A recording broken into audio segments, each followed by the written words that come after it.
armas, batallas y hombres que cambiaron el curso de la historia. Esto y mucho más en Bellum Artis Historia Militar.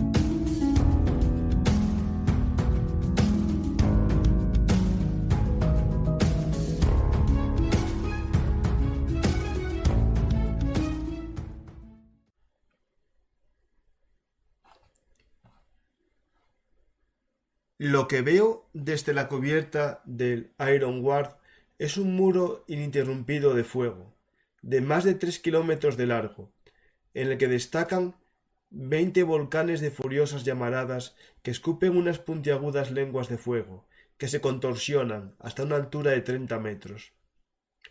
La superficie del mar resplandece con un brillo de color rojo cobrizo, oscuro, y lo peor de todo es que, desde la densa multitud de miles de refugiados que se apretujan sobre los estrechos muelles, entre la abrasadora muerte que va avanzando poco a poco hacia ellos por detrás y las profundas aguas que tienen delante, surge constantemente un griterío tan frenético de puro terror que puede oírse a muchos kilómetros de distancia.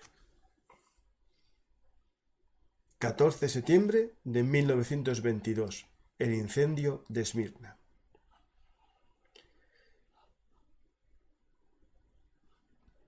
Hola amantes de la historia, esto es Bellum Artis Historia Militar. Hoy vamos a hablar de la guerra greco-turca, una de las consecuencias más aciagas de la Primera Guerra Mundial. Hace poco vimos la caída del Imperio Otomano con Carlos Caballero Jurado y hoy, con la ayuda de Carlos Aitor Yuste, vamos a conocer la guerra greco-turca. No os preocupéis. Ya sé que me confundí con Grecia y Greca, pero bueno, se parece bastante el término y el adjetivo. Vamos a ver un momento de la historia que a día de hoy todavía deja sus cicatrices en el mapa europeo y asiático. Muchos de vosotros sabéis que algunas de las islas griegas o turcas, depende cómo se considere, siguen estando en disputa y son causa de problemas fronterizos entre dos países miembros de la OTAN, y que hasta no hace mucho se enfrentaron por la soberanía de las aguas marítimas. Vamos a ver con nuestro amigo Carlos Aitor cuál es la causa de este conflicto entre dos países vecinos. Pero como siempre os recuerdo que si os gustan nuestras historias habladas, os podéis suscribir al canal, dar a me gusta y dejar un comentario. Y si sois habituales, también invitaros a un café en patreon.com, en PayPal y en Bizum en el teléfono que aparece en pantalla. Ya no os molesto más y gracias a todos los mecenas y fans, tanto en YouTube como en iVoox y en los demás sistemas. Muchas gracias. Y comenzamos este viaje con la ayuda de Juste, como le gusta que le llamemos, y vamos a ver juntos este momento no muy conocido de la historia euroasiática, ¿no? Hola, Carlos. O Juste, mejor dicho. Hola, Juste. Sí, un momento poco conocido en la historia y que sin embargo marcó profundamente otros que conocemos muy bien, como por ejemplo el genocidio judío perpetrado por los nazis. O sea que tiene su influencia, aunque sea poco conocido, en su momento fue muy conocido y muy debatido. Entiendo que en parte hablas o explicas por un lado, el genocidio armenio y también posteriormente en esos territorios de Salónica y por ahí también en la Segunda Guerra Mundial hubo mucho genocidio judío entre los, digamos, judíos descendientes de sefardíes que vivían por aquella zona de Salónica, ¿no? Sí, hay un libro fantástico de Gaziel, un corresponsal de La Vanguardia, que estuvo en Salónica y hablaba en castellano casi todo el día, porque ahí vivían un montón de sefarditas que hoy día han sido exterminados, ya no existe aquella comunidad sefardita de Tesalónica. Habló de una época en la que en un periodo de aproximadamente 10 años, entre 1910 y 1920, o si quieres entre 1912 y 1922, cambió drásticamente el mapa demográfico de esa zona y el mapa etnográfico. Murieron miles, pero miles también se vieron obligados a tener que cambiar de lugar de residencia en lo que fue una auténtica limpieza étnica, tanto dentro de lo que hoy es Turquía como de los países balcánicos, Grecia, Bulgaria, sí, sí. Pues vamos a empezar este momento, ¿no? De que tras la caída de un imperio, en sus cenizas surge una república, pero claro, a pez flaco todos son pulgas, ¿no? Sus vecinos quieren también sacar algo de provecho de esta debilidad, ¿no? Bueno, en realidad la república surge porque a pez flaco También, todos son justo, perros sí, sí, blancos. tienes razón, también. Sí, sí, o sea, como bien sabéis, cuando termina la Primera Guerra Mundial, los aliados no acaban con el sultanato, no tienen inconveniente en que siga habiendo un poder en la Gran Puerta y demás. El problema está en que es tan sumiso este poder a los aliados que al final surge la figura de Ataturk, que va a crear la República Turca desde la nada y prácticamente ahí, aislado desde Ankara. Ahí está el inicio de la República Turca. Mm. Sí, digamos que surge como una especie de esperanza, ¿no? Para que al menos, ya que no podemos recuperar el imperio, ¿no? Al menos no desaparezca una Turquía nacional, ¿no? Una especie de sentimiento de una nación vinculada a algo en común, cosa que el imperio no es lo que une. El imperio no está vinculado casi nunca a la nación como elemento lingüístico ni étnico, es algo superior. Y aquí, cuando se aparece el imperio, los nacionalistas turcos, que ya existían en una visión del imperio otomano más turquizado, ¿no? Ya tenían algunos visos de nacionalizar un poco el pensamiento túrquico, ¿no? Pero aquí ya es una república turca, ¿no? Y es cuando surgen los problemas con las minorías étnicas y religiosas en el territorio de Anatolia, ¿no? Bueno, las minorías étnicas lo han pasado mal los últimos años con los emperadores, pero y con la KUP, con los de jóvenes turcos. Pero es verdad que ahora va a ser ya un momento trágico completamente. Eh, Esto es también una revisión de Versalles. Uno de los países derrotados se niega a aceptar el poder de los aliados y crea una nación completamente ajena a los dictados de la paz de París, lo cual también tiene muchísima influencia, evidentemente, en los alemanes, en los húngaros, en los austríacos, que ven que los turcos han roto las cadenas que ellos les han impuesto. O al menos ellos lo ven así. Pues tenemos aquí ya a Ataturk, que es el protagonista de esa historia, ¿no? Y vamos a comenzar el relato de esta guerra greco-turca, ¿no? Y nos vamos, esta guerra, ¿no? Deriva toda de las primeras guerras de los Balcanes, ¿no? Que surgen al comienzo del siglo XX en Europa, en el que el Imperio Otomano intenta defender lo que le va quedando de su imperio europeo, ¿no? Sí, las guerras de los Balcanes es la típica guerra que te la explican en 2 minutos y dices, madre mía, qué rollo es la historia y qué cosa más complicada. Porque tú calculas, la guerra de los Balcanes empieza, hay una primera de los Balcanes, una primera guerra de los Balcanes, entre octubre de 1912 y mayo de 1913, que enfrenta a Montenegro, Serbia, Bulgaria y Grecia contra el Imperio Otomano. Vale, hasta ahí hay lógica. O sea, tenemos un Imperio Otomano que controla todavía una franja en el centro de los Balcanes, que va más o menos desde Albania hasta la actual hasta Constantinopla. Podemos considerar una franja. Entonces, todos los países que están cerca de esa franja quieren quedarse con un trozo de ella, con Macedonia, con Albania. Hasta ahí no hay ningún problema. Estas 4 naciones vencen a los otomanos y se acabó. El problema viene justo en junio de 1913, es decir, semanas después de acabar la Primera Guerra de los Balcanes, cuando los búlgaros reclaman para sí más parte de Macedonia, de la actual Macedonia. Entonces, está allí una segunda guerra de los Balcanes, que va a enfrentar ahora a los búlgaros contra los rumanos, los serbios, los montenegrinos, los griegos y los otomanos, que ahora se pasan de bando para luchar contra los búlgaros. O sea, los Balcanes, cuando decían eso de que producían más historia de la que son capaces de digerir, Sí. en estas guerras de los Balcanes queda absolutamente claro. Hay una de estas guerras, ¿no? que es la guerra de los cerdos. Esto yo me acuerdo que cuando tú dices tú que esto en el colegio lo explicaban en 2 minutos, una de mis bueno, primeras explicaciones en mi vida en historia, bueno, yo tengo una historia marcada muy extraña con la asignatura de historia, ¿no? Pero bueno, un día lo contaré, casi haré un programa especial.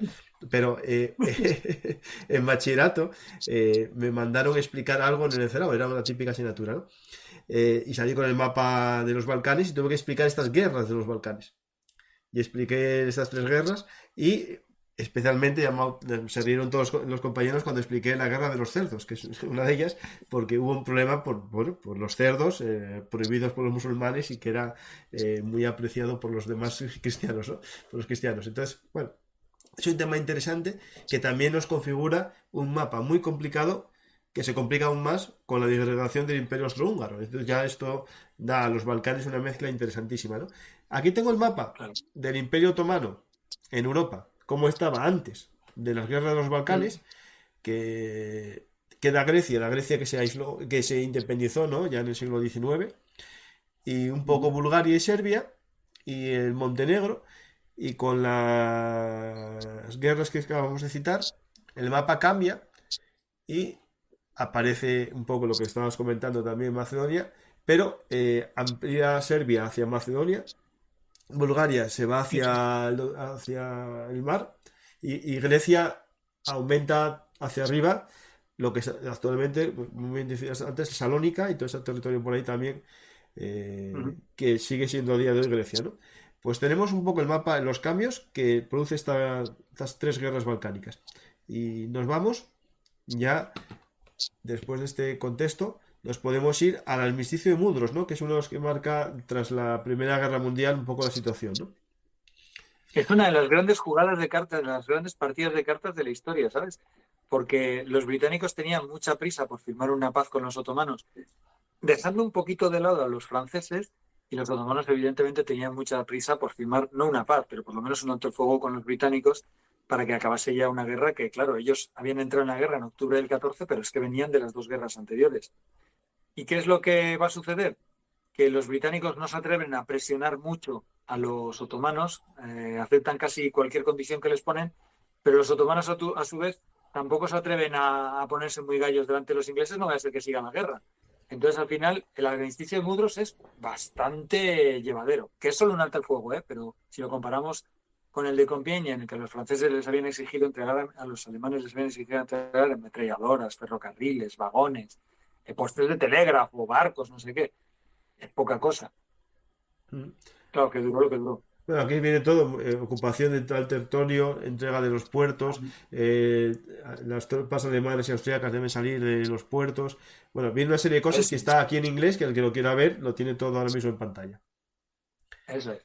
Con un detallito, porque el armisticio es llevadero, pero con un detallito que mientras se imponga el orden dentro de Anatolia, no intervendrán potencias extranjeras. Pero claro, ¿quién decide si hay orden o no hay orden dentro de Anatolia? Entonces, están abriendo la puerta a que entren tropas occidentales, tropas europeas aliadas en Anatolia, claro.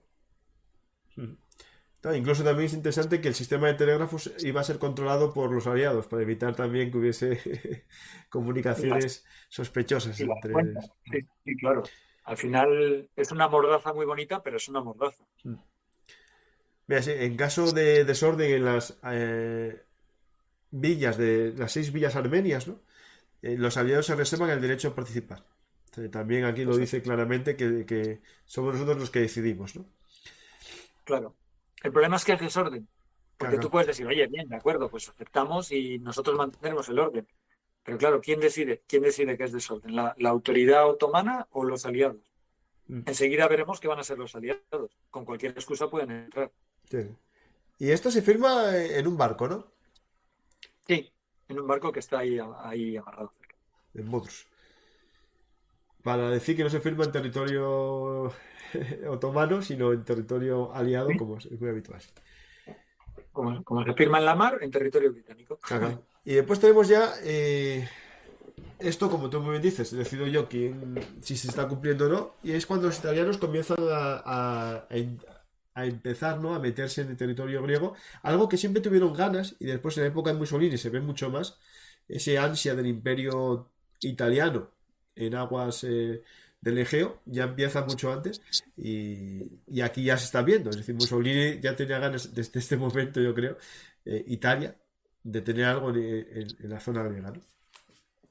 Claro, mira, aquí tenemos, antes hemos dicho, cuando se firma el armisticio de Mudros, una cosa es lo que está escrito y otra cosa es cómo lo interprete.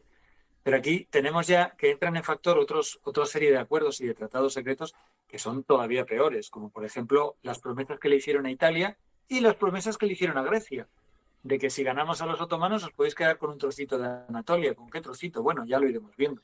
Claro, termina la guerra mundial, empieza a decidirse en Versalles, en París, cómo se va a repartir el mundo y los italianos dicen, hombre, pues esta es la mía para aprovecharme y entrar en la península anatólica. Sí, pero Tienen la isla de Rodas, que se la han quitado a los otomanos después de la guerra de Libia, pero de la isla de Rodas es un salto al otro lado del continente. dicen, en la isla de Roda y 100 kilómetros para la derecha y 100 kilómetros para la izquierda. Ala. Exactamente. Así tenemos costita. Y la excusa que ponían era que esa zona había quedado totalmente abandonada, que los turcos que vivían ahí están en unas condiciones ínfimas y que los italianos podían darles una serie de mejoras. Tal vez ni siquiera era una conquista, sino sencillamente convertirlo en una especie de protectorado, que luego al final se quedarían como conquista, claro. Así lo querían vender en París, pero claro, en París a los británicos, a los franceses y a los estadounidenses eso no les termina de convencer. Y de hecho, durante esta ocupación, ahí en Italia creó hasta un cuerpo de carabineros otomanos. Mm. Interesante. Sí, sí, hay fotografías de carabineros italianos en Sí, sí. Imperio Otomano, sí, sí, muy curioso. Il carabinieri in Turchia. Tra il corpo di occupazione e missioni di pace. Y misión de paz. Sí. Qué palabras más Eufemismo, es un mal traídas eufemismo de muy vez en bueno. cuando. Sí, sí, como eufemismo no tiene precio, sí, sí. Porque claro, habría habido algún tipo de conflicto. Lo gracioso es que cuando entran estas tropas occidentales empieza a haber cada vez más conflictos. Pero no importa, están en misión de paz, con lo cual esos conflictos no cuentan. No, son de imposición de paz. Es lo mismo. Pero estamos hablando de hace un siglo, ¿eh? Hoy no pasa igual. No, que va. Pues tenemos ya esta ocupación italiana, que es una de las partes, ¿no? Que empieza a hundir todavía más la moral, digamos, de los turcos, ¿no? Ya nos quitan de todo y ahora nos ocupan, ¿no? Que esto los alemanes estaban más acostumbrados ya, pues los alemanes, la ocupación francesa ya era oficial, esto es un poco... Está teniendo lugar en Anatolia, en París. No son los otomanos los que consiguen ser escuchados y que retiren a los italianos, que efectivamente yo os digo que británicos y franceses no tenían ninguna ilusión porque hubiera italianos por ahí, sino que va a ser el líder griego Venizelos el que diga, sí, en Anatolia hay muchos problemas, habría que intervenir, pero no los italianos, deberíamos de intervenir los griegos. ¿Y cómo lo justifica? Lo justifica en virtud a un viejo plan que tienen en Grecia, que es la megali idea, la gran idea. Vale, básicamente una gran Grecia, ¿no? Exactamente. A los que nos gustaba jugar al Victoria, un imperio bajo el sol, era el juego ese en el que conseguías convertir Grecia en algo que llegaba casi pues toda la costa del Mediterráneo, toda la costa del Mediterráneo oriental. Era aprovechando aquellos lugares donde los griegos llevan viviendo 3.000 años, pues convertirlo en toda parte de Grecia, Cilicia y demás. Esto es algo que, digamos, Uy, espera, que esta imagen que tengo por algo no se ve bien. Ya sé por qué es, porque es un sistema de estos. Un segundo, ¿eh? A ver si encuentro otra imagen de esta. Para que la gente vea un poco la extensión. Básicamente sería la actual Grecia, un poco de Bulgaria, toda la costa de Anatolia, Chipre y alguna isla más de esta. Y Rodas también, sí. Eso sí, como mínimo.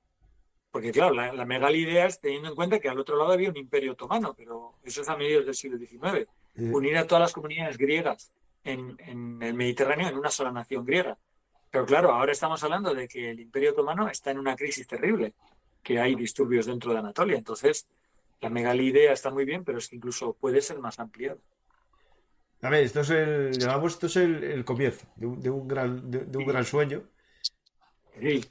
Y básicamente coincide en parte con las provincias jonias de la época de las poligriegas estas, las jonias, y bueno, y alguna de esas factorías que había en el Mar Negro también, ¿no? Pues Claro. tenemos este, que es el comienzo, ¿no? Básicamente esta es la excusa que intenta poner Grecia para su intervención en Anatolia, ¿no? Bueno, es una excusa que tiene lógica, porque los griegos, cuando logran la independencia, es la zona del Peloponeso. Pero no es solo eso, Grecia. Más al norte también hay gente de habla griega. Bien, pues también consiguen ahí la independencia. Pero es que, claro, si lo piensas, es que Creta hablan griego, en Chipre hablan griego, en Esmirna, en esos sitios hablan griego. Entonces, al final, ¿por qué va a ser Atenas y no va a ser, por ejemplo, Esmirna, que Sí, puede tener una posición casi casi igual? Entonces, el argumento era sencillo. Y luego en París estaban Lloyd George y Clemenceau y mucha gente que admiraban la cultura griega, que habían sido educados en el helenismo. Entonces, cuando les dicen que los griegos aspiran a crear toda esa Magna Grecia, pues ¿por qué no? No, no les falta razón. claro, claro. Y después también está un poco la gran cantidad de ingleses que fueron a Grecia para luchar por la independencia, ¿no? Claro, enamorados de esa cultura. Lord Byron y un grupo de amigos del romanticismo, ¿no? Usaron un poco el ideal del resurgir griego, ¿no? Como el culmen de la lucha por el nacionalista, ¿no? Pues tenemos Y ya... algún pintor francés como de la Rúa también tiene ahí algún homenaje a los griegos, claro, es normal. sí, sí. No, mira, Nos identificamos al final. sí, los ingleses ya que estaban casi tan griegos, podrían haber devuelto el Parcherón. No, tanto no. Pues seguimos. Tenemos aquí ya el desembarco, ¿no? Ujú. Tenemos tropas griegas que intentan, ¿no? Que desembarcan, mejor dicho, en Turquía, ¿no? Eso es. Como los aliados no están del todo de acuerdo con que los italianos ocupen Anatolia, le dan permiso a los griegos para que también ocupen Anatolia. ¿Cómo se consigue esto? Pues porque en un momento dado en las conversaciones de París los italianos se han enfadado y se han ido, y entonces aprovechan la feliz coyuntura para que los griegos puedan desembarcar en un territorio donde la inmensa mayoría de la población es de origen griego, pero no todos son griegos. O sea, ahí vive también población turca que no les hace ni pizca de gracia ver a las tropas griegas aparecer por ahí, claro. Y se producen ya los primeros choques entre soldados turcos, llamémosle todavía otomanos, pero que son de origen turco, población turca y la población griega y las tropas griegas. Y se producen los primeros choques de cierta consideración, sí.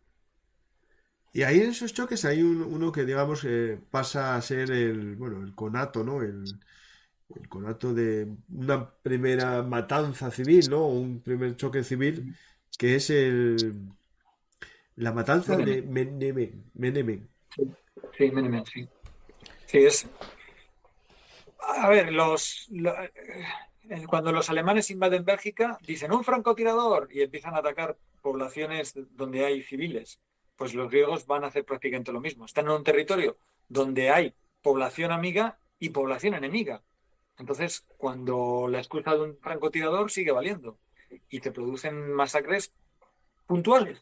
Porque en esta historia, como en una buena historia griega tiene que haber, hay un personaje que es el bueno y el malo él solo, que es Estergíadis, al cual ponen a controlar la zona donde han ocupado los griegos y consigue pacificar todo. Es una decisión muy inteligente, porque claro, si los griegos van a pacificar no pueden convertirse en un campo de masacres. Claro, claro, claro. Entonces, claro, te echarían. Entonces, consigue estabilizar la situación, que se protejan las haciendas y las personas de los turcos, pero ya nos empieza a apuntar que a la más mínima tensión puede provocarse una masacre, una limpieza étnica. Pues tenemos un poco ya estos griegos, ¿no? Que están ahí ya, por lo menos, en la costa. Después Eso tenemos es. italianos también, ¿no? Porque algún italiano va en la zona de Esmirna también, ¿no? Sí, sí, sí, sí. Franceses un poco más al sur, los británicos controlando los estrechos, como no, claro. O sea, La el Royal Imperio Navy a lo Otomano, suyo. eso es, el Imperio Otomano está realmente en una situación precaria, precaria. Y tenemos, mientras tanto, ¿no? En el interior de Anatolia, ¿no? Cerca de Ankara, hay un núcleo, digamos, nacionalista turco, ¿no? Que se empieza a organizar de una forma seria para intentar, bueno, mostrar fuerza y después ya recuperar territorio, ¿no? Esto es un maravilloso tiro en el pie que se pegan las autoridades otomanas. Cuando termina la Primera Guerra Mundial, como cuando termina la Segunda Guerra Mundial en el Pacífico, tú tienes que enviar a militares que vayan a ir desmovilizando los núcleos que quedan de resistencia. Pues, por ejemplo, en el Pacífico, militares japoneses que van a Vietnam, a otros territorios de Asia, para decirles a las tropas que la guerra termine y que entreguen las armas. Bien, pues ese papel se lo van a encargar a un militar, Mustafa Kemal, al que le piden que se dirija hacia la costa del norte, o sea, el sur del Mar Negro, y que vaya ahí a pedirles a la gente que entregue las armas y que ya se terminó la guerra y que tal. Lo que pasa es que este Mustafa Kemal será Atatürk. En cuanto llega a Samsun, lo que hace es decirle a la gente que está enfadada, en Estambul, en Constantinopla, no tenemos nada que hacer. O sea, son siervos de los aliados. Lo que tenemos que hacer es levantarnos nosotros, crear una república diferente al Imperio Otomano en todos los sentidos, empezando porque no hay una figura de un monarca absoluto, sino que hay una república. Sí. Entonces, ¿quién provoca que empiece una república ahí en la zona de Ankara? Pues precisamente los que menos interés tenían, los partidarios del Imperio Otomano. Bueno, a ver, es como todo. Antes republicana que extranjera. Sí, eso es. Pues tenemos este comienzo, ¿no? De Ataturk. Ya empieza Mustafa Kemal. Todavía no es Ataturk. Es Mustafa Kemal Ujú. todavía. Se empieza a organizar, ¿no? La resistencia.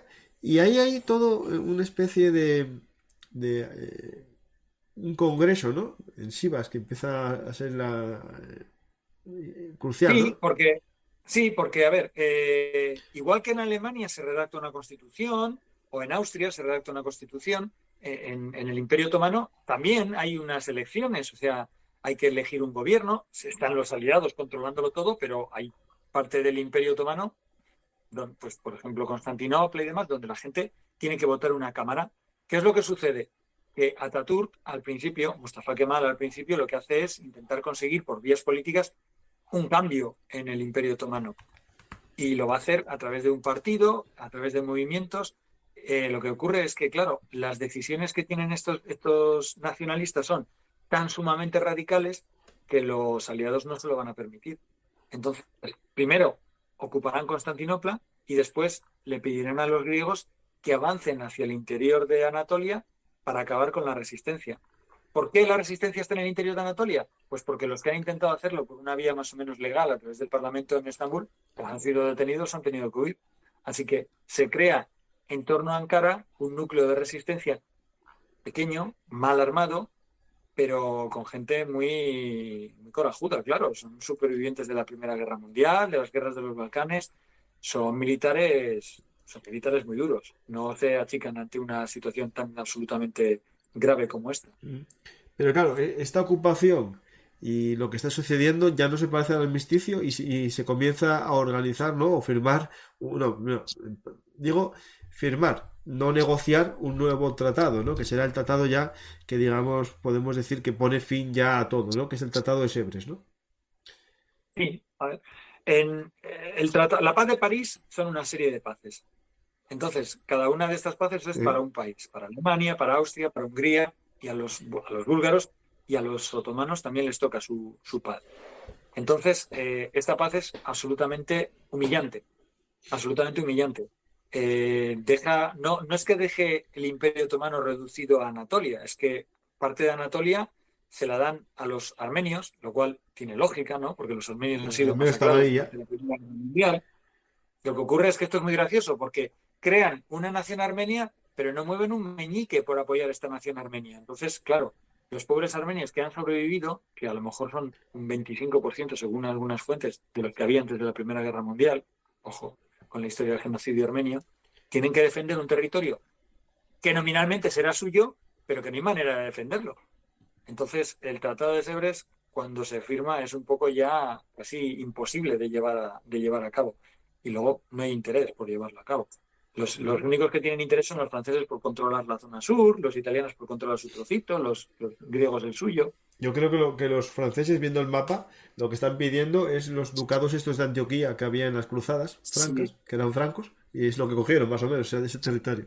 Que me río porque sí, es verdad que ellos tienen la zona de Siria y el Líbano, Y dicen, y un trocín también de la Anatolia turca también. Y después está Sí, la zona italiana. hay una historia muy curiosa con respecto a los franceses y es que en aquella República Francesa tan absolutamente laica, en París tú eras un general y tenías que ser un tío laico. Pero cuando estabas ahí en la zona de Tierra Santa, más te valía ir a misa todos los domingos, porque si no era siendo del mismo ejército francés, Sí, ¿eh? sí. Entonces tenían una idea de, sí, de querer recuperar ahí una grandeza medieval Sí, que bueno, no sé. seguro, no tengo yo que no, porque sí. Porque sí. Pues Sí, tenemos sí. ya Ankara es la capital, ¿no? Y ahí se crea una asamblea nacional, como muy bien dijiste, es un núcleo de resistencia, ¿no? Claro, Y si quieres hacer una república, tienes que poner un parlamento. Eso está claro. efectivamente. Hay que ser coherente desde el minuto uno. Y empiezan los griegos a avanzar, ¿no? Y esto es un tema que, Sí. aunque hay un tratado y a mí me das una parte, yo no quiero eso y empiezo a avanzar, ¿no? Bueno, básicamente es que los británicos empujan a los griegos para que avancen, ¿eh? O sea, los británicos, los franceses y demás estarían cómodos si hubiera solo un imperio otomano, pero en crisis. Pero como está surgiendo un núcleo nacionalista, pues hay que acabar con ese núcleo nacionalista. Pero ¿quién acaba con ese núcleo nacionalista? ¿Van a coger tropas neozelandesas, australianas y británicas y las van a volver a meter en la península anatólica? Ni locos. Que vayan los griegos que tienen sus intereses.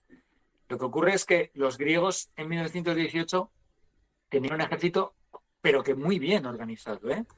En Despertaferro tenemos una crónica de José Soto Chica que está muy bien, muy recomendable, y describe, vamos, al detalle, porque diría que es medievalista el hombre, describe al detalle cómo estaban organizados los ejércitos, las divisiones, las unidades, las ametralladoras que tenían. Era un ejército muy bien armado, infinitamente mejor armado que el ejército que en ese momento los nacionalistas turcos le pueden oponer.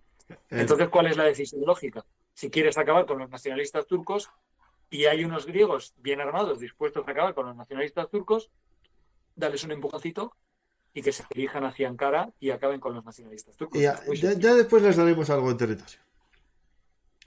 Sí, O todo. el problema está en que los griegos, a los ingleses y a los franceses les parecía muy bien que avanzaran, pero a los italianos no les hacía ni pizca de gracia que los griegos se hicieran cada vez más poderosos. Entonces los italianos van a hacer una jugada muy curiosa, que es proteger a los nacionalistas turcos que están en su área de control. En lugar de acabar con ellos para quedarse con ese área, lo que hacen es armarlos para chinchar a los griegos. Y claro, esto provoca que el avance griego no sea nada, no es nada sencillo de por sí. Tienes que avanzar una distancia casi casi como de Gibraltar a Santander. Pero es que encima no te ponen ninguna facilidad, porque los italianos te están haciendo la cama, vulgarmente hablando. Ajá, porque si el avance fuese como aparentemente podría ser que el río Meandro, que es el que sirve como frontera entre el territorio griego, bueno, italiano y el resto de Anatolia, sirviese como flanco, pues tú avanzabas, bueno, tranquilo su Claro, flanco, pero como desde ahí te pueden salir claro, guerrillas turcas y ataques turcos, claro, tu retaguardia se ve bastante en peligro por esto, ¿no? Pues aquí tengo un claro. mapa en el que se ven un poco los avances. La verdad que sí que hubo avances griegos al principio muy poderosos, ¿no? Que llegaron casi Sí, sí. a una distancia bastante cerca de Ankara, es decir, estuvieron muy cerca. Sí, sí, sí, el problema de los griegos no es el avance, el problema de los griegos es si hubieran hecho caso a Metaxas, tal avance no se hubiera producido. Es decir, son brillantes, esto es indudable. Consiguen un avance que los mismos franceses e ingleses lo reconocen, que hacen unos avances increíbles, unas maniobras de desembarco en la costa que son fantásticas. Que de hecho parece ser que el desembarco de los demás estuvo inspirado en algunas de estas operaciones anfibias pocos meses después. ¿Cuál es el problema? El problema es que se están metiendo en la boca del lobo. Claro. El problema es que están haciendo una operación. Esto es Napoleón genial cuando invade Rusia y llega hasta Moscú. Hombre, es genial porque llega hasta Moscú, pero es inteligente llegar hasta Moscú. Ahí está el problema. Si hubieran hecho caso a Metaxas, Metaxas lo dijo bien claro. Aquí no hay que meterse. Quédate en la costa y espera. Pero claro, los británicos les empujan. Y a fin de cuentas necesitan el dinero británico para sobrevivir, porque Grecia ha salido muy mal parada económicamente de la Primera Guerra Mundial. Sí. De hecho, la gente no se habla mucho, ¿no? Pero los Balcanes en la Primera Guerra Mundial fue un frente de los más duros. Es decir, fue bastante duro la lucha entre Grecia y Austria, Austro-Hungría, ¿no? Ahí en los Balcanes. Yo me Entonces, atrevería a decir que posiblemente sea el peor de los frentes. Sí, sí, yo creo que sí. Sí. Más parecido a la Segunda Guerra Mundial es ese, porque tenemos Rumanía, que fue completamente invadida, Serbia, que fue completamente invadida. En Grecia no hubo una invasión, pero tuvimos un montón de tiempo tropas aliadas en Tesalónica. En Bulgaria hubo unos combates durísimos en la frontera greco-búlgara. Los Balcanes son un frente muy duro, poco conocido, sí, pero muy duro de la Primera Guerra Mundial. Claro, lo comparas con el Somme y dices, hombre, o lo comparas con Verdún, ya, pero esos son batallas que suceden en la línea de trincheras. Pero estos otros son países enteros que son invadidos, Sí, sí. con represalias con la población civil, enfermedades, el brote de tifus que hubo, por ejemplo, en Serbia, un frente durísimo, durísimo. Claro, y Grecia, mientras está aquí en guerra, está luchando, pasa de todo, ¿no? En territorio patrio, ¿no? Hay cambio de gobierno, muere el rey, sí, todo eso, claro, ¿cómo Bueno, afecta? es que esto tiene miga, Es porque Grecia, también eso el no avance es griego, como decimos, sí, el avance griego, como decimos, era, bueno, era una, o sea, como una locura, ¿no? Meterse, bueno, vete tú a saber, igual hubieran conseguido llegar a Ankara. Pero iban avanzando, de momento iban avanzando. Hay que reconocer que Venizelos se supo rodear de mandos muy buenos. Entonces, estaban consiguiendo avanzar. ¿Qué sucede? Que Venizelos cuenta con la figura de un rey, que es el rey Alejandro, que es el hijo del rey Constantino. Constantino había sido rey hasta la Primera Guerra Mundial, pero durante la Primera Guerra Mundial, como era germanófilo, al final le obligaron a abdicar. Bueno, él ni siquiera abdicó, se fue y dejó el trono a su hijo Alejandro. Pero ya ves qué cosas de la historia. Esta pareja entre Alejandro y Venizelos se va a romper un día que Alejandro está paseando con su perro y aparece un monillo y empieza a atacar al perro, el perro le ataca al monillo y el monillo se acerca al rey y le debe de morder en la tripa. Ajá. No tiene mayor importancia, pero se coge una infección el pobre hombre y se nos muere. Muerto el rey, pues se acabó Venicelos. La gente entre que está harta de guerra, está harta de penurias, está harta de estrecheces y encima el rey se ha muerto y parece ser que si viene su padre Constantino va a cambiar todo, pues se quitan de encima a Venizelos y aparece Gobnadis, nuevo primer ministro, y vuelve Constantino, que como germanófilo que había sido, no le caía nada bien ni a ingleses ni a franceses, claro. Sí. Y todo por culpa de un mono. Y no era un mono salvaje, no era un mono de Gibraltar que se hubiese escapado, era un mono doméstico de unos Bueno, viñedos, los me monos de parece. Gibraltar también tienen una mala gaita terrible, ¿eh? Sí, sí. No, no, a ver, el problema es, bueno, las infecciones, la asepsia, ¿no? Que no es Claro. muy... En esa época, bueno, ya había antibióticos, pero bueno, no sé. Será que no le dieron importancia y cuando pasó ya No, el no se le momento, ya dieron. se fue. Sí, Sí. eso es. Dijeron, vaya monada el mono este. Y mira. Sí, sí, una preciosidad. Sí, sí. Y después tenemos, empieza ya Kemal, ¿no? A recuperar territorio, ¿no? Ya en el invierno, otoño-invierno, hay una, bueno, una Se suelen cargar contraofensiva las turca, ¿no? cintas, sí, eso es, se suelen cargar las cintas con el rey, en el rey Constantino. O sea, cuando fallece Alejandro, Constantino toma el poder. Por una parte, esto es nefasto porque los ingleses y los franceses no le pueden ni ver, con lo cual se corta parte de la ayuda británica que estaban recibiendo. Y por otra parte, Constantino se quiere quitar de encima a todos los mandos militares que había sobre la península anatolia griegos. Claro, estos mandos eran benicelistas, él los depura, pero los que pone en su lugar no son mejores. Al contrario, son bastante peores. Entonces, aunque él se empeña en intentar terminar la guerra con una última ofensiva en verano contra los turcos y está a punto de llegar a Ankara, al final tomaron una decisión hasta cierto punto lógica, aunque después de todo el sacrificio, que es no seguir avanzando, empezar a retirarse, mantenerse. Entonces, se produce un impasse durante ese verano, el invierno, hasta que en 1922, en el verano de 1922, es decir, 2 años después de que empezaran las primeras operaciones militares, Ataturk consigue darle la vuelta a la situación, de una manera diplomática y de una manera militar. Diplomática, después de batir a los franceses, que por cierto era el mejor ejército del mundo en aquel momento, a los italianos, de ganárselos, de que al final le reconozcan, después de llegar a un acuerdo con ese otro gran paria que hay en ese momento ahí, que es la próxima Unión Soviética, es decir, los bolcheviques, llegan a un acuerdo para repartirse amigablemente Armenia. Una Armenia se la quedará a la Unión Soviética, el trocito que teóricamente iba a ser independiente dentro de Anatolia, se lo vuelven a quedar los turcos. Se quita encima también cualquier tipo de independencia kurda, con lo cual fortalece todos sus flancos consigue que los rusos le vendan armas, consigue que los italianos le vendan armas, consigue ir creando un ejército cada vez más poderoso. Además cuenta con una caballería que en ese momento parecía que en la Primera Guerra Mundial había muerto, pero ni mucho menos, la caballería todavía estará muy Hombre, para viva. este escenario de montañas, de Claro, la sí, zona de Anatolia y todo eso, claro. claro, la caballería hace un trabajo fantástico todavía. Entonces, a partir de ese verano de 1922 comienza una contraofensiva otomana, turca, ya no podemos hablar de otomanos, turca, que va a provocar primero la retirada de los griegos, después el derrumbe del frente griego y finalmente la llegada casi casi hasta la costa de las tropas griegas perseguidas por los turcos. Está poniendo aquí unas ¿Y cuál es? imágenes de la caballería turca en esta época, justo, para que veamos un poco. Y aquí precisamente es donde empieza el problema real, o sea, el problema serio de la limpieza étnica.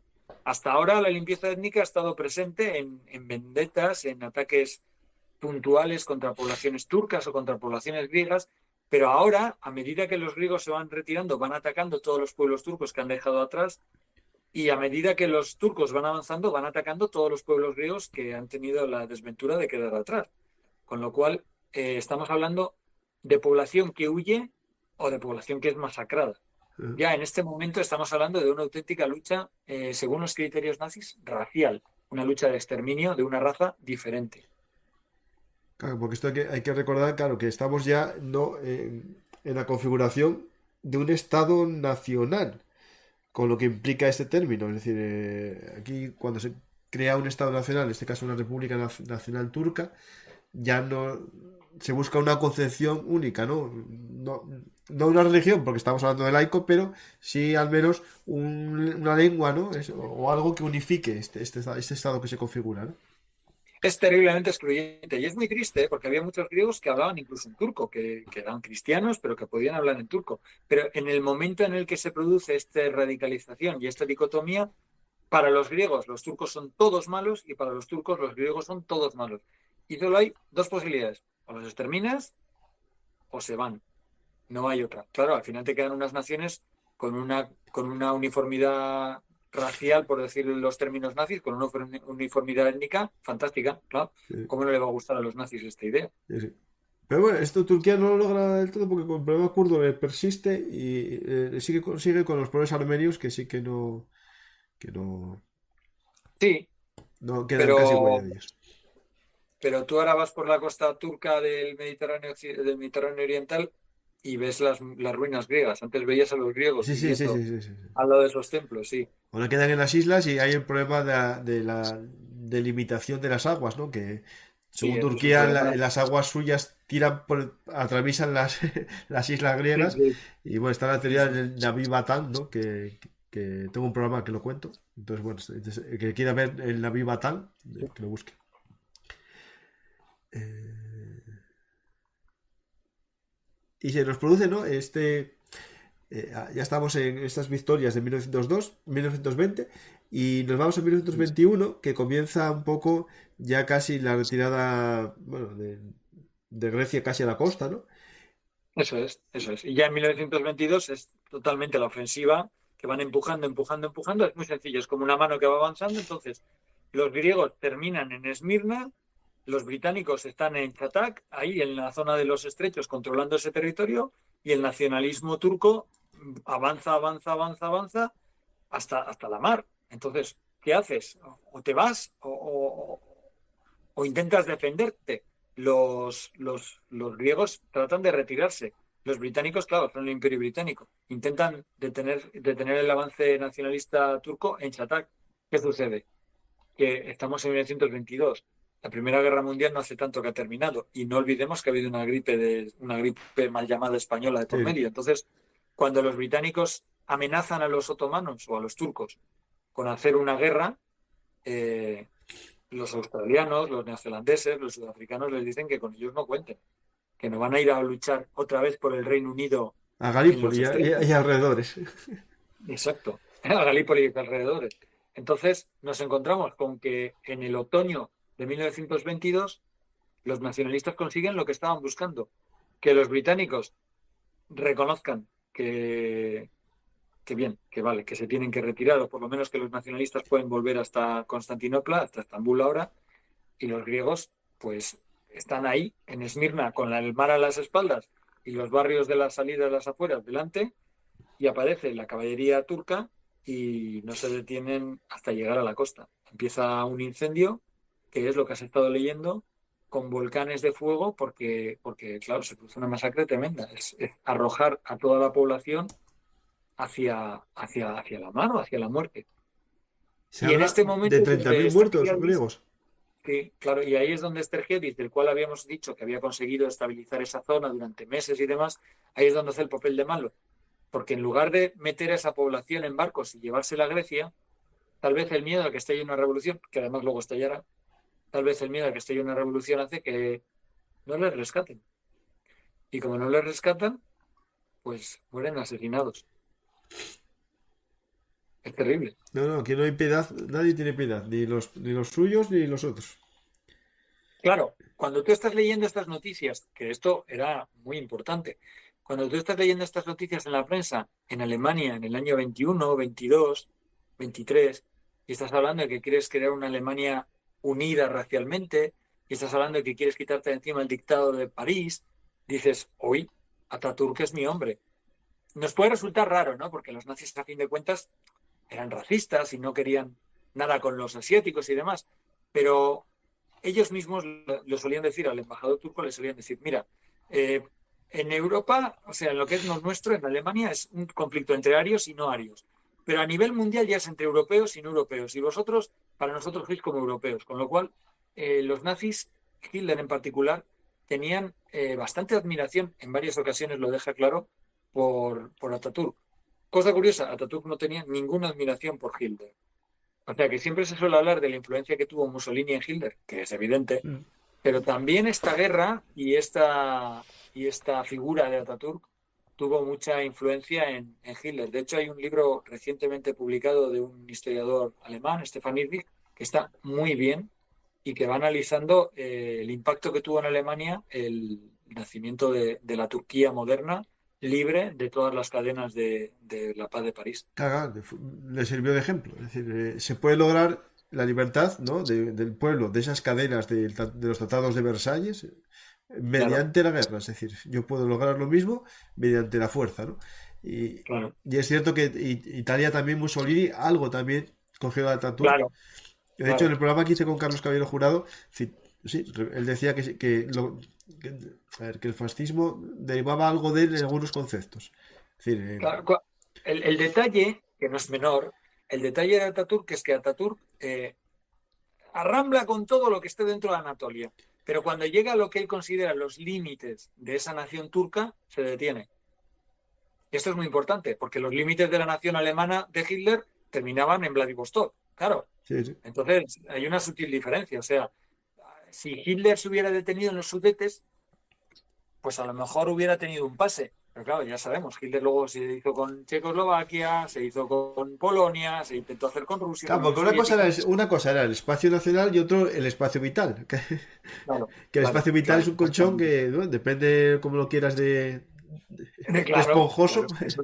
lo vas ampliando. Exactamente. Entonces, Ataturk no es que fuera un pacifista, pero desde luego una vez se hace con sus fronteras, lo que se dedica es a controlar su nación y a cambiarla completamente de arriba abajo. Sí. Pero no es un líder, en el año 38 cuando fallece, no es un líder que sea belicista, que está amenazando a la Unión Soviética o que está amenazando a Grecia, aunque seguramente hubiera deseado hacerse con el control de alguna isla. Bueno, él mismo nació en lo que hoy día es Grecia, Ataturk.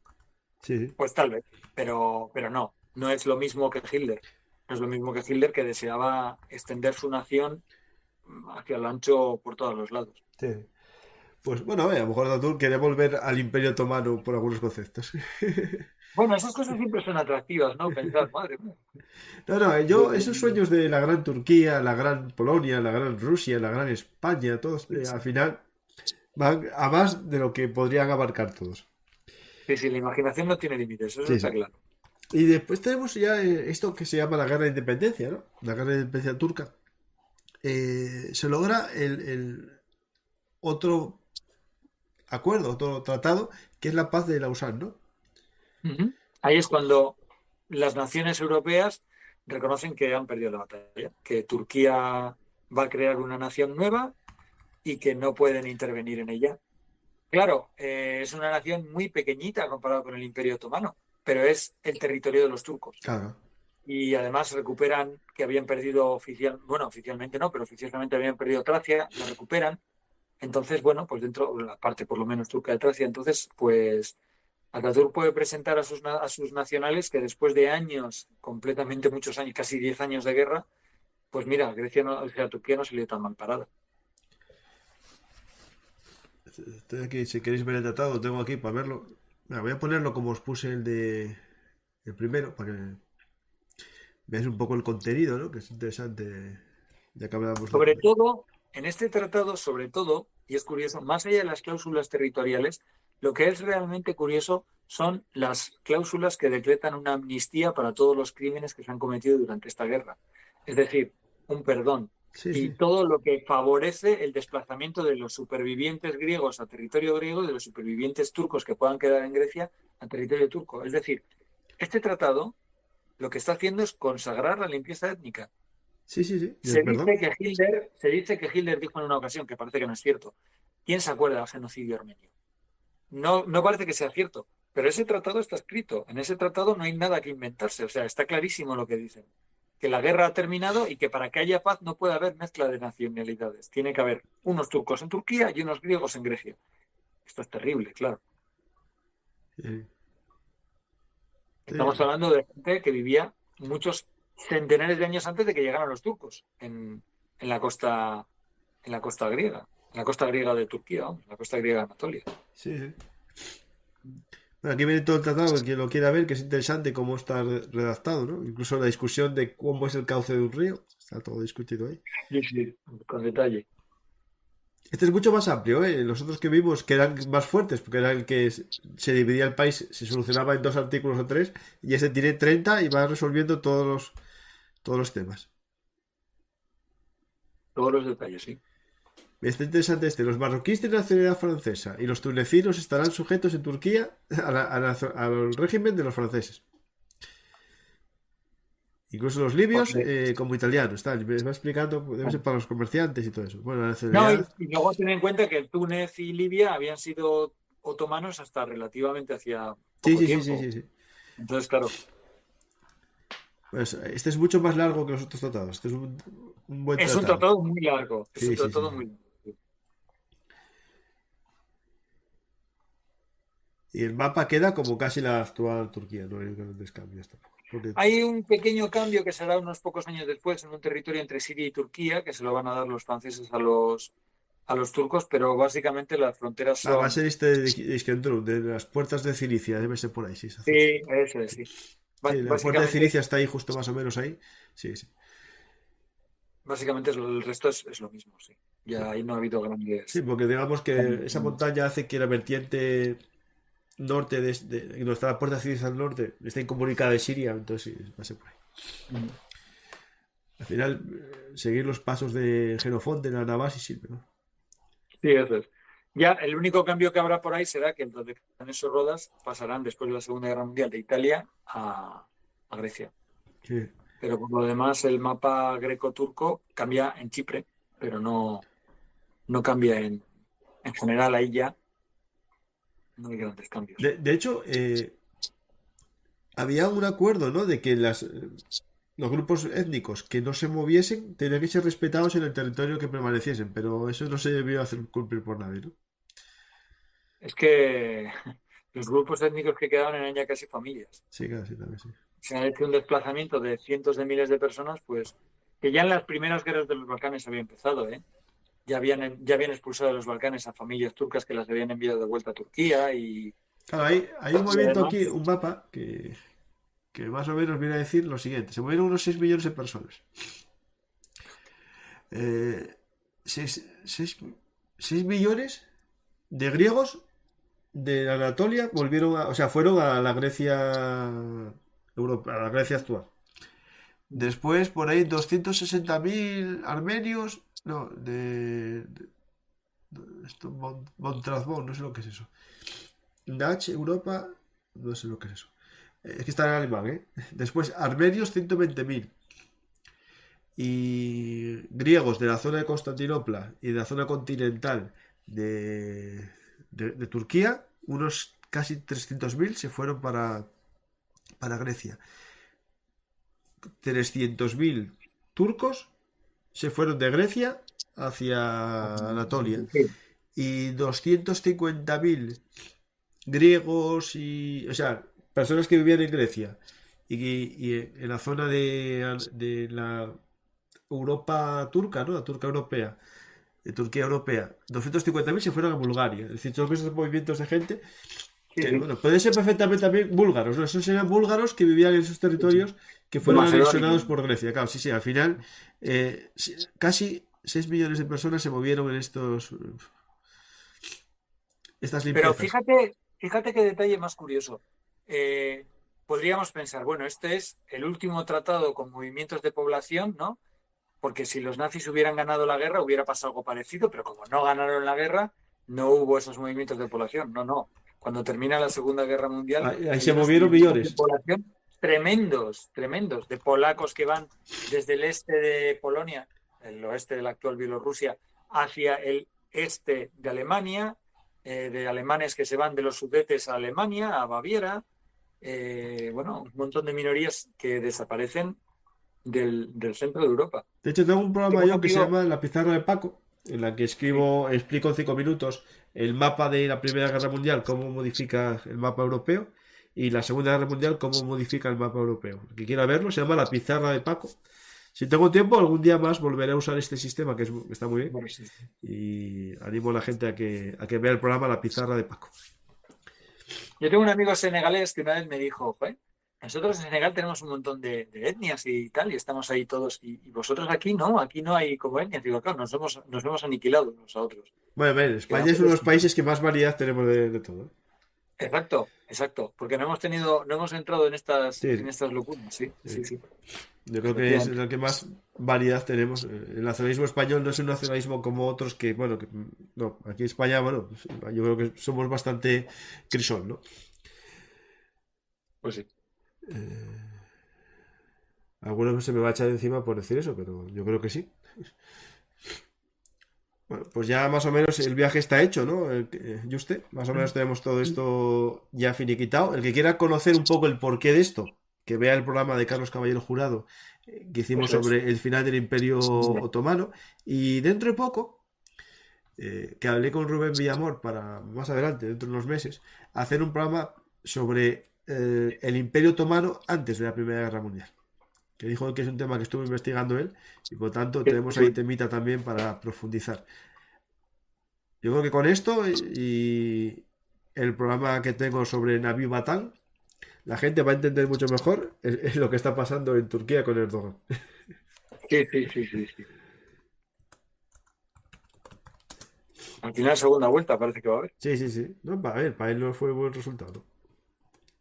Pues sí. Ahora vamos a esperar si hay gente tiene para preguntas, el público. Claro. Y lo que podamos resolver, se resolverá. Y lo que no, pues buscaremos respuestas. Eso. Que no hay respuestas para todo, pero siempre se pueden buscar. Hay gente que me está diciendo que tengo mucho catarro. Es que no pueden creer que en Asturias, bueno, estamos como en invierno. De hecho, cayó una nevada este fin de semana, una nevada en las montañas gordísima. Aquí somos así de peculiares. Y un poquito más al oeste, en Portugalete, ¿Está bien? lleva lloviendo, no sé, una semana, no, 2 semanas. Está fantástico esto.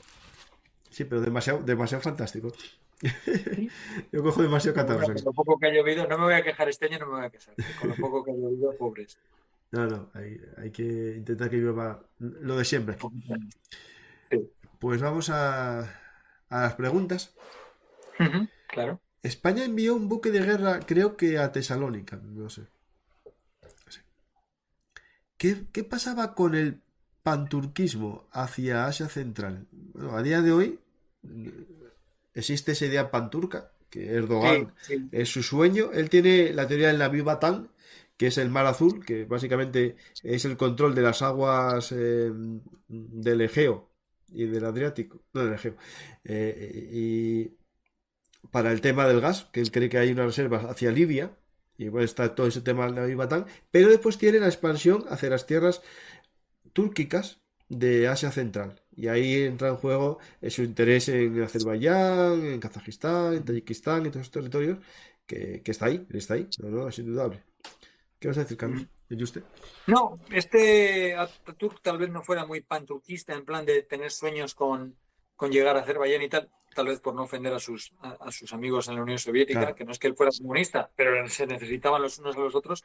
Pero sí es verdad que el sueño panturco estuvo muy presente en los jóvenes turcos. Vamos, era una cosa, en la Primera Guerra Mundial al final, cuando se derrumba Rusia y se firma el Tratado de Brest-Litovsk, su gran sueño es extenderse hacia Oriente y unir toda esa gran hermandad turca que llega, bueno, casi hasta la mitad de Asia. Eh, Preguntan las relaciones entre estos dos países, ¿no? ¿Qué tal siguen? Se sabe que las tensiones entre estos dos países siguen hasta hoy en día. ¿Qué tanto influirán las elecciones turcas de darse o no un cambio de gobierno? Vale, pues esto es más de actualidad, pero bueno, sí que es cierto que la relación entre los dos vecinos, los dos miembros de la OTAN, no es nada buena y es la causa de que Grecia sea el país de Europa con más carros de combate de todos. Es decir, quitando, no sé ya si quitando Rusia, pero era el país de la OTAN que más carros de combate tenía después de Turquía. Están ellos dos, Turquía y Grecia.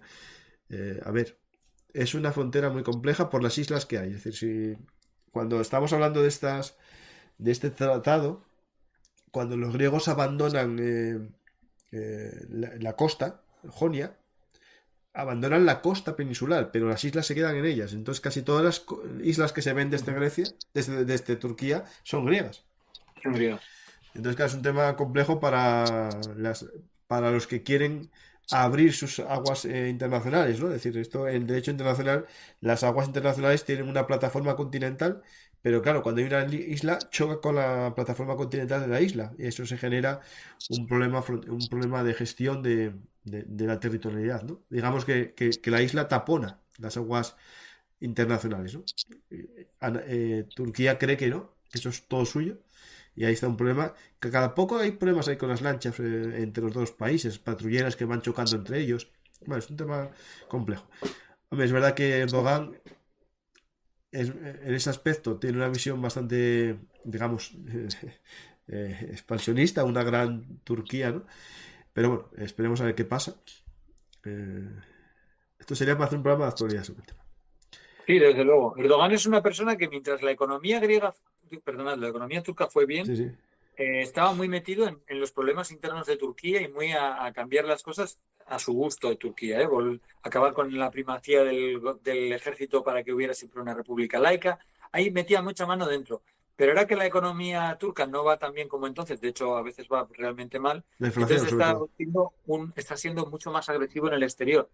Es decir, es un personaje Sí, sí. peligroso sin duda alguna. Ahora, los que vengan después no solamente es lo que ellos traigan, sino también lo que se les dé, porque si la Unión Europea sigue cerrándoles puertas a los turcos y tal, vamos a tener complicado que haya un gobierno. Pero me imagino que pese a todo, las relaciones con Grecia mejorarían si no está Erdogan, porque es Hombre, sí, que a ver. Ahí eso me parece que es muy sencillo decirlo. siempre se habló del golpe de Estado este que se hizo contra Erdogan, que estaban muchos Eso. países europeos detrás, y no digo que no, pero que entre en la Unión Europea los turcos lo veo muy difícil. Es decir, Yo también. Alemania no está por lo menos. Claro. Y como eso no va a pasar, pues siempre habrá un Erdogan por ahí Bueno, que bueno, mueva las aguas también puede agitadas. estar muy bien viviendo al lado de la Unión Europea, vendiendo a la Unión Europea sin cumplir ninguna norma de la Unión Europea. Hay que verlo como lo cumples también. Es decir, a lo mejor Al vives final, mejor vendiendo toda la Unión Europea sin ninguna obligación de la Unión Europea, ¿no? al final es cuestión de dinero. Y con Claro. Erdogan las cosas no están yendo bien No, y el económicamente. terremoto, la gestión del Sí, la terremoto, se gestión es muy demostró mala. que las licencias que daban los ayuntamientos, las autoridades centrales, no estaban nada supervisado, todo era corrupción, y edificios supuestamente que cumplían las leyes sísmicas, ¿no? Se cayeron igual que las que no los cumplían. O sea, Sí, sí. y eso es algo que no gestionó. Ujú. ¿Qué queda de Ataturk y su república laica en la actualidad? Bueno, no sé, pues, queda algo porque El número 2 es un socialdemócrata, no creo que sea islamista. Él sí digamos, es islamista, no es tampoco, no es, a ver, es islamista, es decir, cree en que la religión tiene que regir el Estado. Eso sí, es como una especie de conservador islamista, no puedo decir la palabra que me censuran el vídeo, pero bueno, entendemos todos que no es como los extremistas del otro lado, ¿no? O sea, no. Ujú. Pero sí que es islamista. Hay los laicos, quedan muy pocos, porque creo que tras el golpe de Estado Esa es la clave. los prohibió. Los partidos estos y este grupo religioso tipo, lo llaman el Sí, Opus Dei turco, sí, sí. que es el que estaba más vinculado al movimiento laico, que está viviendo en Estados Unidos, el líder, no me acuerdo cómo se llama ahora mismo. ¿En Bulgoda? No me acuerdo. Sí, esa es la clave. La clave es que Mm, el ejército, que siempre había sido el garante del laicismo de la República y de la obra de Ataturk, pues fue diezmado sí, sí. en ese represión del golpe de Estado. Mm. ¿Tenían tanques? No, aquí tanques pocos, no creo. Tanques no, no, no. Había más cañones, ametralladoras y demás. Es que no es un territorio muy propicio para una guerra de tanques. Tenía muchos caballos. Mm. Tenía muchos caballos. Tanques, los británicos no les dieron a los griegos. No, no he visto imágenes de tanques. O sea, a lo mejor te No, a lo mejor encontrabas blindados.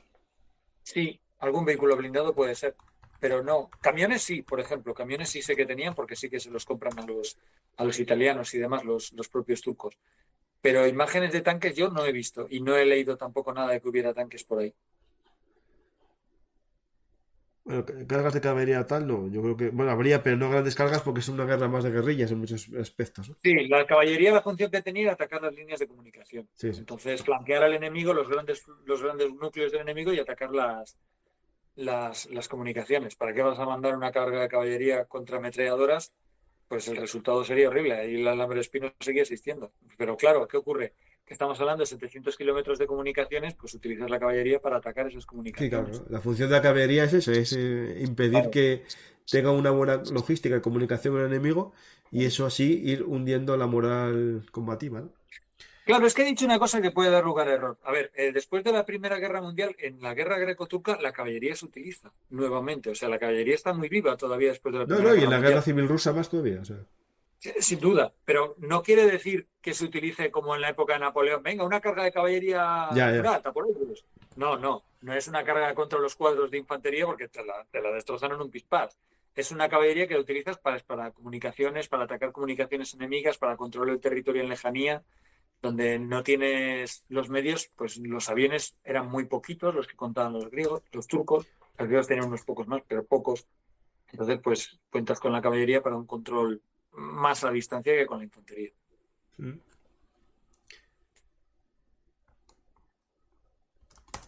¿Es cierto que Ataturk intentó unir la historia de los turcos con los hititas? Pero no sé. A ver, Ataturk intenta Todo, crear una nación, sí, todo le vale. pero Entonces, yo intenta crear realmente, una pero nación con unas realmente, raíces históricas. realmente, a ver, aquí Ataturk, Erdogan podrá hacer lo que quiera, Erdogan, pero los turcos, son un pueblo que migró desde Asia, desde la zona de China, De Asia, hasta la sí, sí. Anatolia, se impuso sobre la población que había allí, Local. que había armenios, que había griegos grecorromanos y Sí, otras cosas, sí, sí. pero el turco no está ahí. O sea, ¿podremos coger No, cosititas? No, eso no. no. Sí, no. Pero es cierto que Ataturk crea una nación ex novo, o sea, todo lo hace, cambiar el alfabeto, o prohibir tapados, cubiertos, o sea, entonces cualquier cosa le vale, Sí. pero vamos, que no. O sea, históricamente, no. Eso es, históricamente no, que él lo pensara o Eso, que lo justo. defendiera, sí puede ser. ¿Es cierto que Chipre va a ceder terreno a Turquía? Esto debe ser, bueno, la parte chipriota, grecochipriota. La isla de Chipre actualmente está dividida en dos. Sí, está La, dividida. la turcochipriota siempre decían que no se quiere independizar, que lo que quiere es volver a ser Turquía, ¿no? Y eso está complejo, ¿no? Pero bueno, no sé, a ver. Es cierto que sí, que quieren en parte. Ellos no quieren crear una Chipre independiente. Por lo tanto, sí, en teoría irá para ahí, pero no sé si estará a favor la Grecia de Chipre. O sea, porque. Claro. Claro. 100 años después, el irredentismo griego y el neotomanismo turco son un verdadero problema. ¿Por qué no hay un debate interno pacifista en ambos lados? Bueno, parece que el nacionalismo borra el debate. Pues, Esa es una buena no, pregunta. es que es eso. Esa es una buena pregunta. Habría que emplazar a los políticos griegos y turcos para que la respondieran. Es una muy buena pregunta que nosotros, por desgracia, no podemos responder. Pero qué lástima que no se la planteen, al menos, que no se la planteen, sin duda, sí, sí. A ver, a ver, es que es un sitio, están los dos en la OTAN. Tienen unas Sí, relaciones, a ver, que el mundo está cambiando mucho. Es verdad que quién sabe lo que puede pasar ahí, pero sería muy extraño, ¿no? Bueno, quién sabe, ¿no? Porque ya tuvieron un conflicto hacia los años 60, 70 entre Grecia y Turquía. ujú, ujú, ujú. No Sí, llegó, sí. no fue muy grande, pero sí que tuvieron combates. Sí, sí, y si estás por ahí, hay una situación de tensión visible, o sea, hay una situación de tensión visible. No es una cosa que. No es ni siquiera como en la barca de Gibraltar que digas, los del otro lado que quieren. No, no, ahí hay una tensión, Sí, sí, tensión. sí. Sí, sí. Pues nada, Juste, yo creo que podemos finiquitar la guerra Sí, greco-turca. No significa que no se pueda hablar más de ella. Y se puede sí, hacer sí, mucho desde más. luego. Y de hecho, se puede hablar más. Pues, Juste, vas a volver a Belugarte seguro, ya lo tengo claro. Tenemos el programa grabado, Sí, tú y yo, sí, tenemos un programa en la grabado, reserva claro que sí. estratégica de Belugartis. ¿Eso para qué es? Cuando un Que día yo. ese, como no lo hicimos con fibra como este, Claro, claro. pero es nuestra reivindicación rural, di que sí.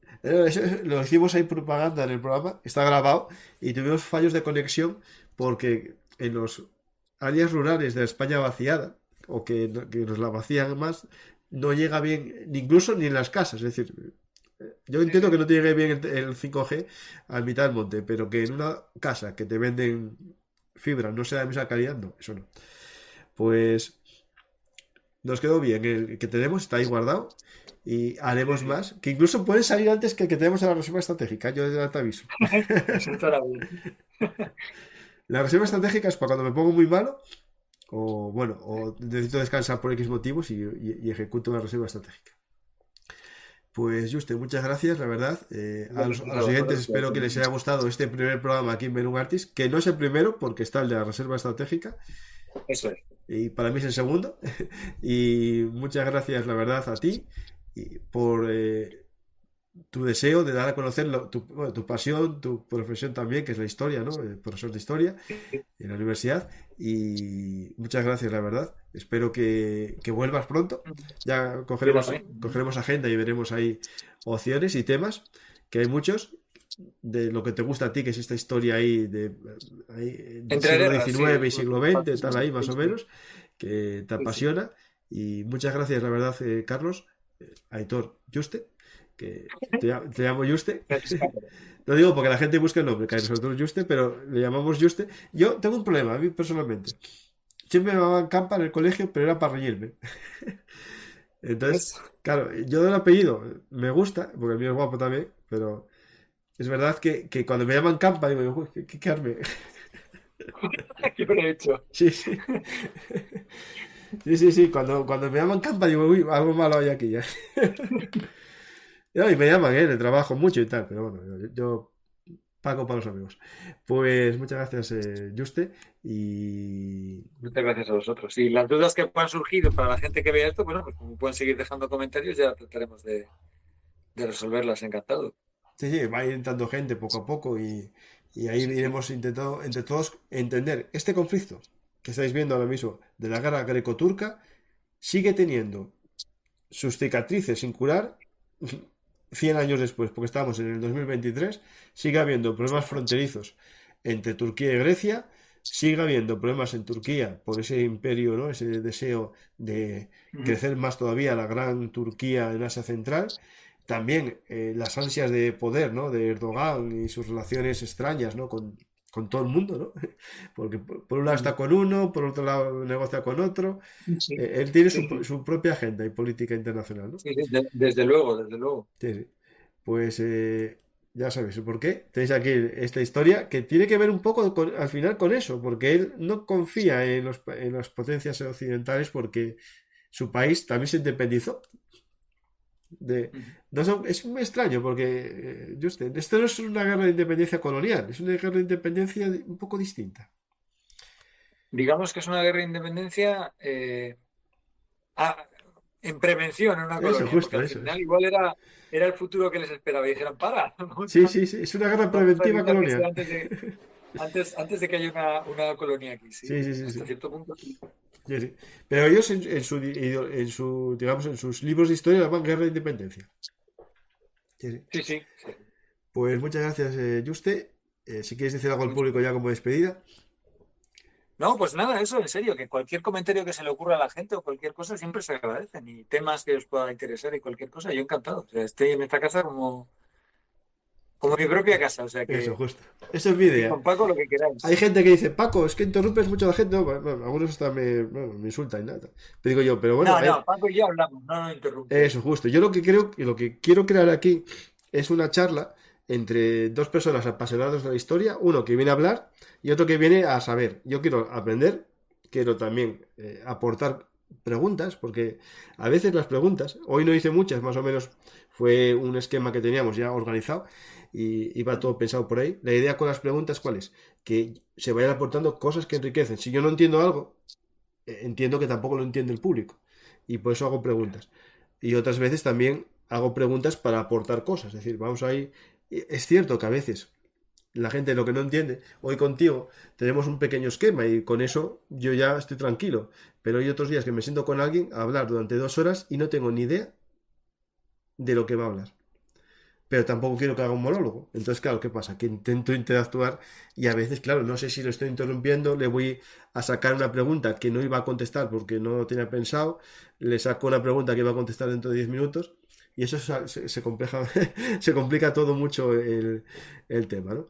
Pues, y Sí, aparte, hombre, y además es mucho mejor interrumpirse y hablar los dos, que si no es uno solo que esté dando una clase magistral.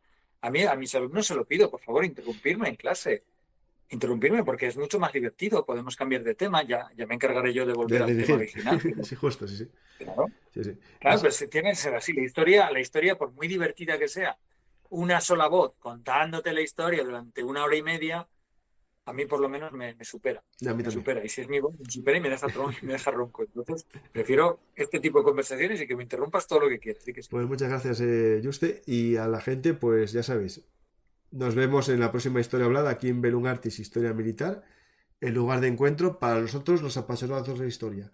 Hoy hablamos de un conflicto, el greco-turco, que todavía tiene, bueno, heridas ahí, que están todavía sin cicatrizar y espero que no lleven a más, porque hay gente que está hablando con miedo, ¿no? De que pueda pasar algo algún día en esas aguas, ¿no? Del Egeo entre dos países miembros de la OTAN y siempre hay el debate, ¿a quién defendería la OTAN, ¿no? Pues, es un tema muy interesante para Hombre, ciencia ficción geopolítica, pero espero que nunca lo veamos. Muchas gracias a todos.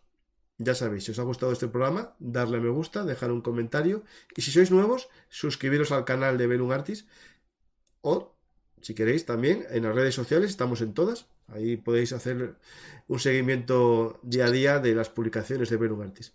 Muchas gracias y también, ya para finalizar, recordaros que podéis apoyarnos en Patreon, en PayPal, en el Bizum que aparece en pantalla o también haceros mecenas aquí en YouTube o en iVoox.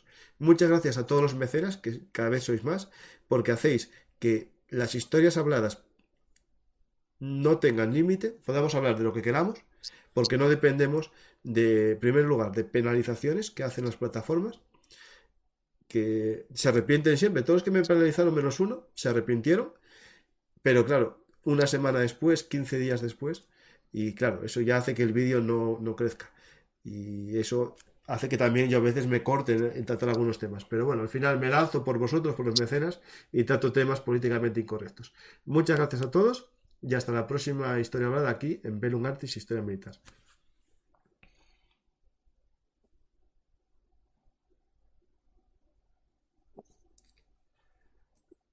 Hola amigos de la Historia Militar. Si os ha gustado este contenido, por favor apoyadnos en iVoox, YouTube o Patreon. Recordad que Belum Artis es vuestro canal de Historia Militar y trabajamos para daros los mejores contenidos. Muchas gracias a todos y hasta la próxima historia hablada.